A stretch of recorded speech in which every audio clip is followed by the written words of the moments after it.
কে বলা হয় আগের থেকেই একটা এই মানসিকতা নিয়ে আমরা এই কাজ করতে যাচ্ছি না।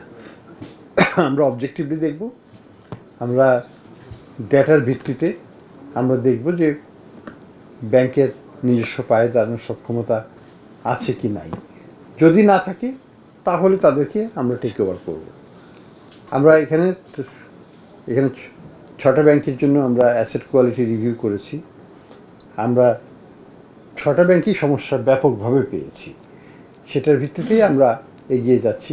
তারপরেও আমরা এক্সিম ব্যাংক এবং প্রত্যেকটা ব্যাংকের সাথে আলাদাভাবে বসবো, তাদের বক্তব্যটাও শুনবো যে কীভাবে তারা মনে করতে পারে যে তারা দাঁড়িয়ে যাবে।